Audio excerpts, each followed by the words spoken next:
Tasmania's oldest wine region, the Tamar Valley. We're exploring White Hills, where a new generation of winemakers are putting this sub-region on the map. I'm Madeleine, and this is the Cellar Door, Australia.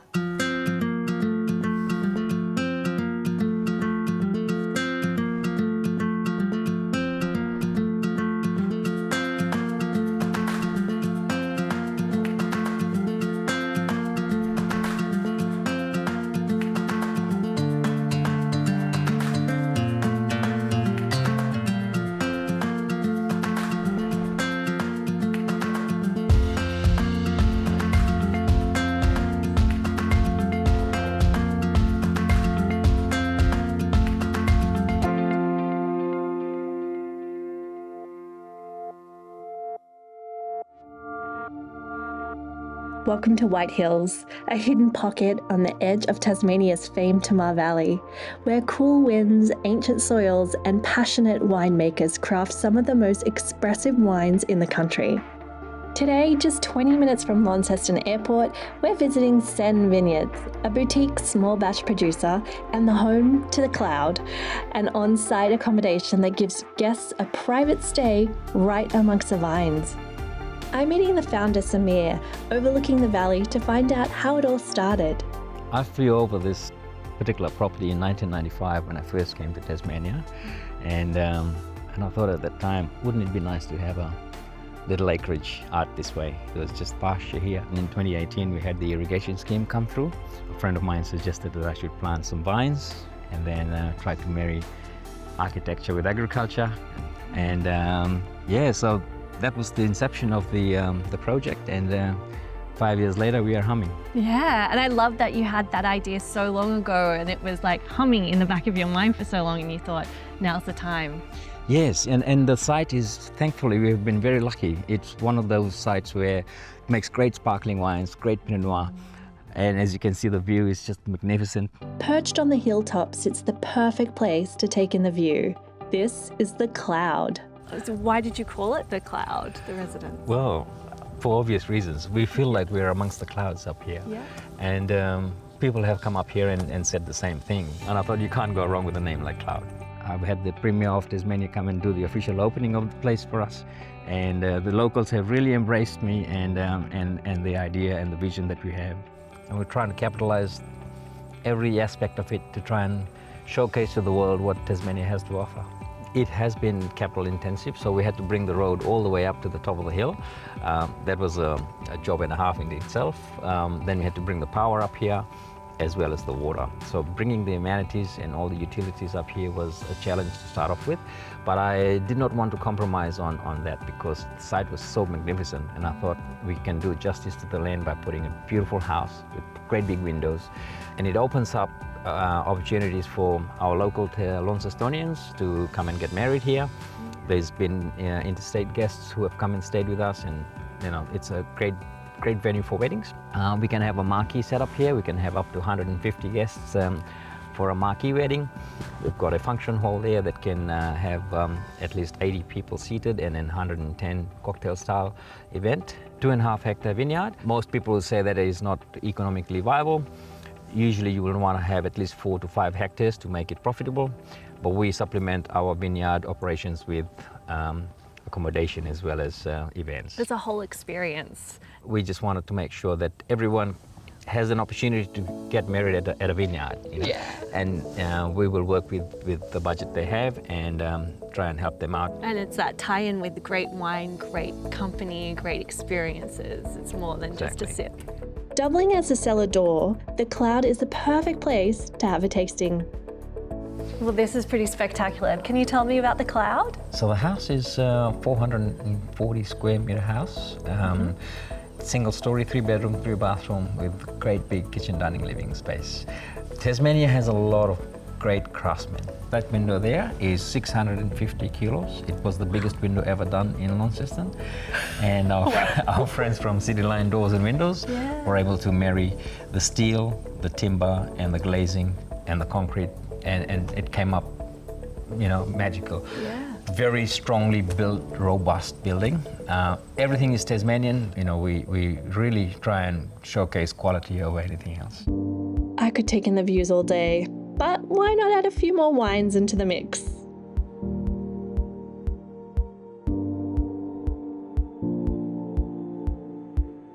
We're here at the Cellar Door now, and I'm lucky to be joined by Bea, who's going to walk me through what we're going to be tasting today. How are you, Bea? I'm very well, Mel. How are you? Good. Thank you so much for having me. I'm very excited. Thank you so much for visiting us. I hope you will enjoy all the wines we have today prepared for you to taste. I would love to start with our exceptional sparkling rosé, which only has a blush of color. Color is coming from the skin, so some people are surprised we still call it rosé, but definitely it's a very shy rosé. It's only a little blush. Yeah. Sparkling wine, champagne method sparkling wine, that's something that really put us on the map here as a wine region. So we are actually very lucky here at Sen Vineyard that our bubbles are exceptional, and I hope you enjoy it. So basically, when I pour it in a glass, you see what I'm talking about. And we are so lucky here in Tasmania with our beautiful cool climate and our diverse landscape and weather. We are able to produce this exceptional quality champagne method sparkling wines. Our here, the one that you're about to taste, what I really love about it, I always say when I pour it, listen, because it's like a music to your ears. A little symphony. It's a symphony of bubbles trying to get out. It's just gorgeous. Look at all these beautiful bubbles trying to get out. Lovely. Listen. Yeah. And then, when you try to taste some, it's beautiful like a mousse. It's basically foam on your palate. Oh yeah, that is very delicious. So another beautiful produce we have in Tasmania are oysters, and it's almost meant to be, because people say it's much made in heaven. Tassie champagne method sparkling wine and oysters. You can actually even pour it on the oyster in a shell. Yeah. And have it that way. Oh, yeah, that sounds pretty delicious too. Is that what most people will pair with? Yes, oysters, yeah, definitely. Oh, cheers. Thank you for sharing. I just love how delicate the bubbles are. Our grapes, we normally harvest them for sparkling wine first. When the beginning of the vintage starts, when there's a beginning of the vintage, you collect your grapes for sparkling wine to start with, because those grapes still have to be fresh and acidic, crisp and young, and that's a key also to amazing champagne method sparkling wine. Yeah. Plus, of course, the double fermentation. It's made 100% of Pinot Noir grapes. So when you think about Pinot Noir wine, which we're gonna taste a bit later, it's red, and then people think, oh, how this sparkling wine is just a little bit bright pink. The color is coming from the skins. The flesh of Pinot Noir grape, which is considered red variety, it's white. But if you just peel the grape, you'll see the flesh is white, but the skin is red. So it's just a short contact with the skin. That's what gives it color. Yeah, it's a really nice color. It's just very elegant, almost like a rose gold, isn't it? Yeah, it is. And it's just grown right here on site. Right here, we are very lucky. We have this beautiful accommodation, which is also our Cellar Door, and we are surrounded by vineyards. We are surrounded by Pinot Noir, Chardonnay, and Pinot Gris.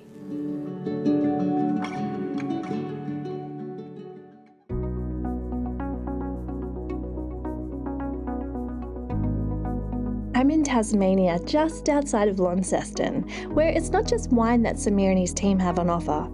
I'm sitting down with Melanie to find out more about what Sen Vineyard brings to the region. Hi Melanie, thanks so much for showing me around. I'm so curious to know what you do here. What's your official title? So I have to say it's difficult to share a specific title when we're such a small team. We're all a bit of everything, but generally I look after our marketing, events and property sort of profile. Wow, so you do a lot of stuff here. Yeah, that's you right. are across it. Yeah, that's I feel right. in good hands. And what about the space here? Was it always envisioned that you would do events and weddings here? Or? He knew that there was so much potential on this bit of property and in this location. And I think that he hadn't necessarily decided what it would look like, but knew that there was options. So when we met by chance, and he understood a little bit more about my experience in event planning and event management, it seemed to make sense that we would kind of partner up to figure out a way to deliver a package that was specific to this property. What are your favourite parts about the property and the space? One of the things that I really enjoy about this part of the world anyway is the unique landscape.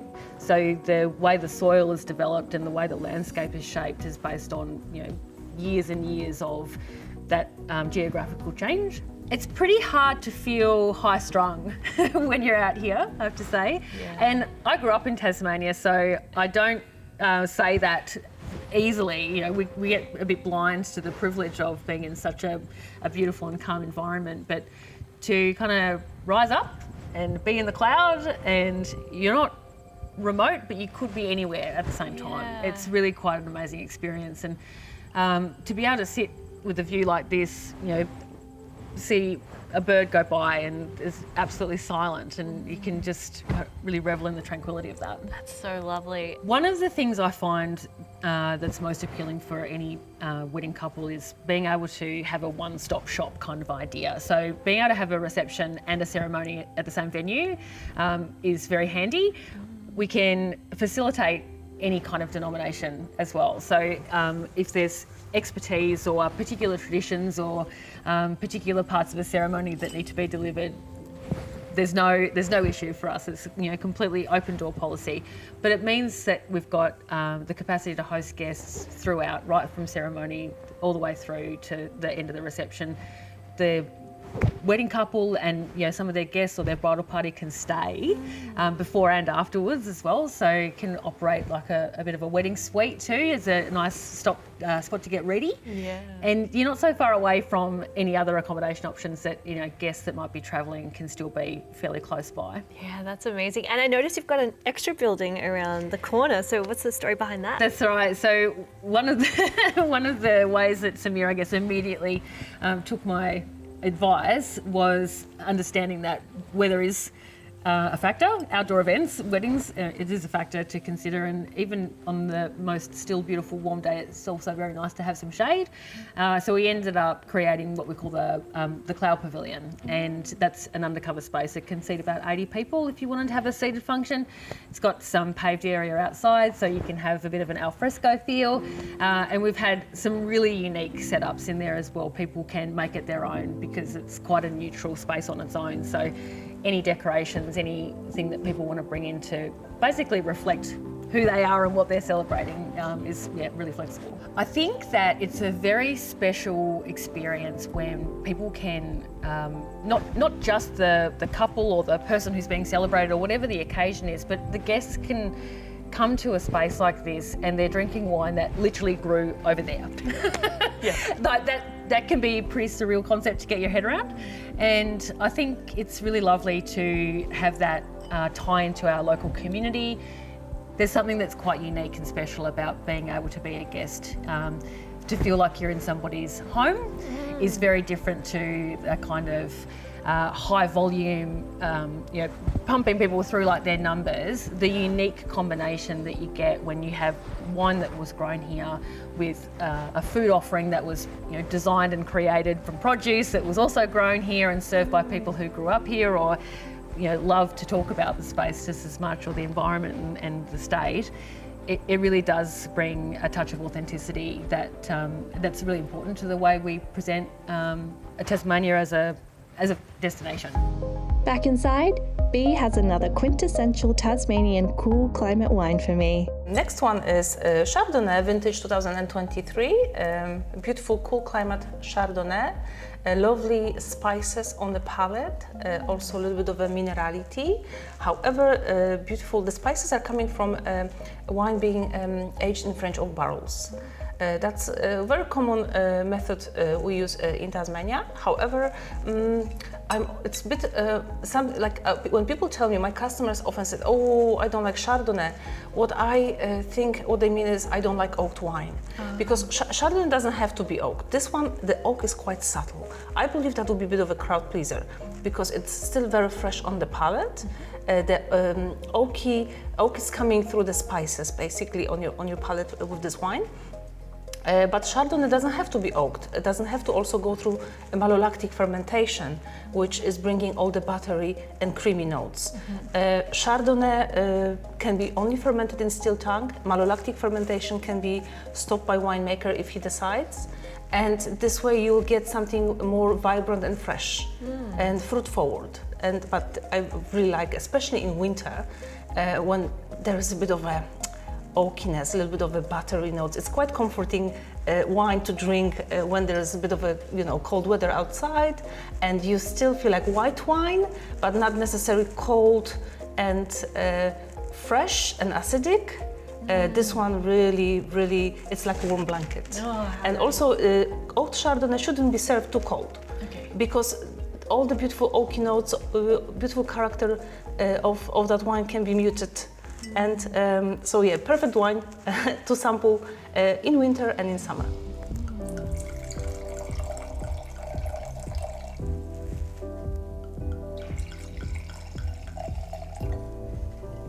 Beautiful color. Yes, it's very beautiful golden color. Yeah. Can you smell it? Yeah. It does smell very comforting. I can imagine curling up, yeah. getting all cozy, and then. And I purposely didn't serve very cold Chardonnay today, so you can actually see what I'm talking about. Chardonnay is my favorite grape variety as well, because of its diversity. Yeah, lots of Chardonnay we grow here, and Pinot Noir are going to our sparkling wines, Champagne method sparkling wines.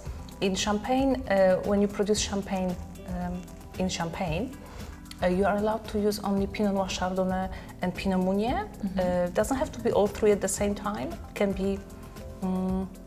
be just one or two, whatever winemaker decides. But you can play within these three grapes. It's a very important grape, and also it depends what climate you grow your Chardonnay in, if it's suitable for your bubbles. We have a beautiful, cool climate, and it's perfect Chardonnay grapes to not only to use in Chardonnay wine, but also in sparkling wines. Yeah. So this is a room temperature Chardonnay. Do you hate it? No. No. I quite like it, to be honest. Especially when the weather is turning as it is at the moment. When you drink Chardonnay, it's important.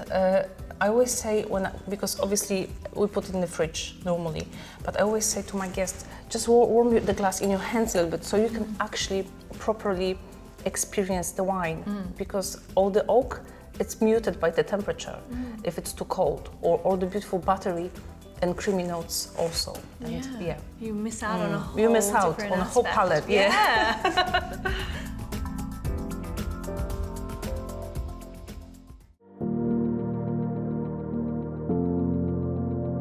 I'm in Tasmania, just south of the Tamar Valley, where a relatively new wine region in the White Hills is quickly establishing itself with premium, cool climate wines. I always believe that wines should have good acidity with the complexity as well as the elegance of the grapes that we produce. We have 2.5 hectares of grapes here, 1 hectare of Pinot Noir, 1 hectare of Chardonnay, and then 0.5 hectare of Pinot Gris. These are your quintessential Tasmanian cool climate varietals, and different clones of Pinot, and then I've got 95 and 76 in Chardonnay, and then another 3 different clones of Pinot Gris. So they were planted in 2018-19 vintage, and this is our 5th vintage. It's been a bumper vintage for us. Tassie is awash with grapes this year. It's 2.5 hectares. We get about 25 tons of grapes from this vineyard. We've got Jans at the back of us, we've got Penfolds on the other side, on the east, and then in the west we have got Joseph Cromie. The vineyard is resting now. We finished our pickings at the end of April. Pretty much next set of activities will be pruning. That will start in June and then we've got 3 months before spring starts and the bud burst will occur. And there's a lot of care between now and then, a lot of under vine management, and the fruit sets will appear around November. You get flowering, and that will give you an indication of what sort of vintage you're going to have. Yeah, it must be an exciting time when those flowers start popping up. You Yes, kind for of know sure. what you're in for. On that note, it's time for our last wine. Madeleine, are you ready to taste the final wine I prepared for us today? Yeah, that'd be great. Yeah, so that is Pinot Noir. Pinot Noir 2023 vintage again, and probably the most common grape in Tasmania as well. So the fermentation of Pinot Noir is with skins on. You have to extract as much color and tannin from the skins as possible to produce this beautiful light red. That looks amazing. Pinot Noir, it's quite difficult grape to grow. Most of the wineries in Tasmania are on the east side, east coast, north and south. The west coast is just too wet. Definitely you wouldn't be able to grow Pinot Noir over there successfully. It would be too much rot happening. So beautiful red fruit on the palate. You can definitely taste a bit of cherry, a bit of a raspberry, some spices coming from oak again. Very often people who don't like red wine, when they have a chance to taste Pinot Noir, they're like, oh, I like it. Not everyone like heavy reds, not everyone is responding well to heavy like a Shirazes, full-bodied wines. That's why Pinot Noir is a very good option for those. And what would you pair it with food? Things like venison, perhaps, even wallaby. Yeah. Yeah. But it goes very well with the cheese platter as well. That's delicious. It's very smooth too. Very soft, silky tannin. I don't know if you agree with me. It's like, it's not highly like a tannin rubbing on your palate. Yeah. It's very soft and silky. Works in harmony with everything. Yes. It's delicious. And do you have this all seasons? You were talking about the Chardonnay is nice when it's sometimes when it's a little bit cold. Yes, definitely. In winter, we all sort of, I'm not sure if you agree with me or not, but we tend to shift towards reds because white wines very often, most of the time, are served cold, like from the fridge.